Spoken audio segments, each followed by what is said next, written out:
আসসালামু আলাইকুম। গতকালকে থেকে আমাদের দেশে আনুষ্ঠানিকভাবে স্টারলিংয়ের যাত্রা শুরু হয়েছে, যা আমাদের দেশের জন্য একটা মাইল ফলক।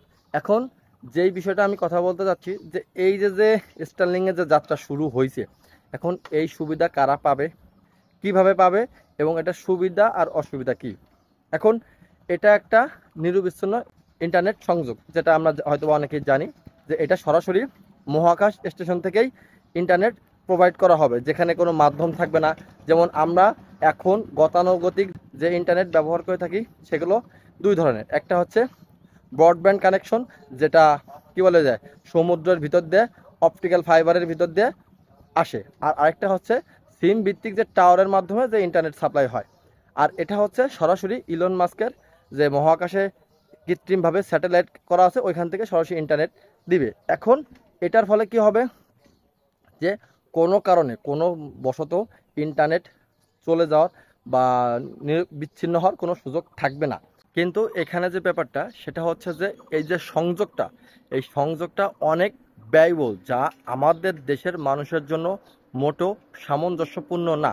আমি বলি কেন, কারণ এই সংযোগটা যখন আমাদেরকে নিতে হবে, তখন ইলন মাস্কের এই স্টারলিংক ইন্টারনেটের জন্য একটা কিট কিনতে হবে, যেটা হয়তো বা আপনারা অনেকেই দেখে থাকবেন, যে আকাশ ডিটিএস বা যে সমস্ত ডিটিএস সেবাগুলো হয়, সেরকম একটা কিট কিনতে হবে। যেই কিটের দাম পড়বে প্রায় $499, বা প্রায় বাংলা টাকা হিসাব করতে গেলে 60,000 টাকার মতো। শুধুমাত্র এটা সংযোগ নেওয়ার সময় এই কিটটা কিনতে হবে, এবং এটা যে মাসিক একটা চার্জ আছে, সেটা বাংলা টাকায় প্রায় 12 থেকে 15 হাজার টাকা। এখন এই যে একটা অ্যামাউন্ট, এত বড় একটা অ্যামাউন্ট, এই অ্যামাউন্ট দিয়ে কয়জনে ব্যক্তিগতভাবে এই ইন্টারনেট সেবা নিতে পারবে?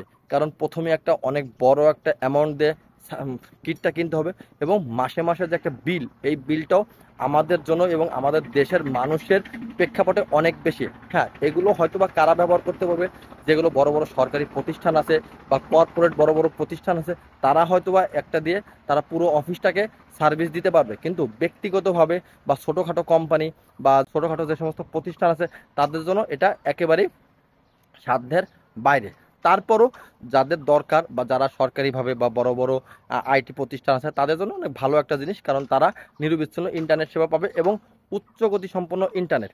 হ্যাঁ, এবং এখানে যে একটা কথা সরকার থেকে বারবার বলা হচ্ছে, যে এই ইন্টারনেট সেবার ফলে, যেমন আমরা দেখে আসছি জুলাই আগস্টে যে সরকার ইন্টারনেট বন্ধ করে দিয়েছিল, যার কারণে এই সরকার এখন বারবার বলা হচ্ছে যে এই ইন্টারনেটের ফলে ইন্টারনেট সেবা বন্ধ হবে না, বা সরকার চাইলে ইন্টারনেট বন্ধ করতে পারবে না।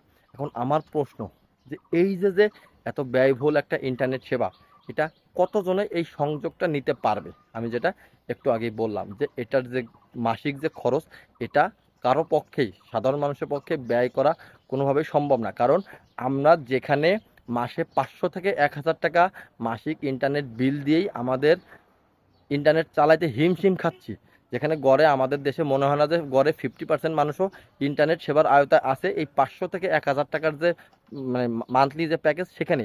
আর সেখানে যদি 12 থেকে 15 হাজার টাকা হয়, যেই টাকাটা অনেক পরিবারের জন্য এক মাসের খরচ। কারণ আমরা দেখে আসছি ছোটো ছোটো কোম্পানি বা গার্মেন্টস, যাদেরকে মাসিক বেতন নিতে হয় 8 থেকে 10 হাজার টাকা, বা এমনি যে সমস্ত প্রতিষ্ঠান আছে যাদেরকে কর্মীদেরকে বেতন দেওয়া হয় 12 থেকে 15 হাজার বা সর্বোচ্চ 20 হাজার টাকা। তাহলে সেখানে এই এই যে মাসিক যে খরচ, এটা কিভাবে সম্ভব? তারপরও ধরে নিলাম যে এটা যারাই ব্যবহার করবে, কিন্তু এটা তো একটা স্থায়ী একটা ইন্টারনেট সেবা। এটা কিন্তু চাইলে আপনি, আমি বা আমরা সাথে করে নিয়ে ঘুরতে পারবো না। আমাদের নির্দিষ্ট একটা জায়গায় এটাকে ফিক্সড করে রাখতে হবে। এখন যখন জুলাই আগস্টের মতো ঘটনা ঘটে, এই সমস্ত ঘটনাগুলো কোথায় কোথায় ঘটে? রাস্তায় ঘাটে বা বাইরে, তাই না? তো ওইখানের জন্য আমাদের এই যে ঘটনাগুলো, যেমন আমরা জুলাই আগস্টে দেখছি যে সমস্ত হত্যাকাণ্ড হয়েছে, এগুলোকে আমরা লাইভ করার জন্য বা ভিডিও করে সেগুলোকে সোশ্যাল মিডিয়ায় ছড়াই দেওয়ার জন্য যে ইন্টারনেট দরকার, সেটা কিন্তু সম্পূর্ণটাই সিম নির্ভর, যেটা আমরা সবসময় সাথে করে রাখতে পারি। সেটা তো আমরা এই স্টারলিংকের মাধ্যমে পাচ্ছি না। সো এটা এক ধরনের আসলে এখন সরকার জনগণকে এক ধরনের বুঝ দিচ্ছে। কিন্তু তারপর আমি বলবো, যে যেহেতু এই একটা মাইল ফলক আমাদের দেশে শুরু হয়েছে, আমাদের দেশের মানুষের যদি আয় রোজগার বাড়ে বা জীবনযাত্রার মান বাড়ে, তখন হয়তো আস্তে ধীরে এটা মানুষ অভ্যস্ত হবে, বা মানুষ আরও বেশি এর গ্রাহক বাড়তে থাকবে।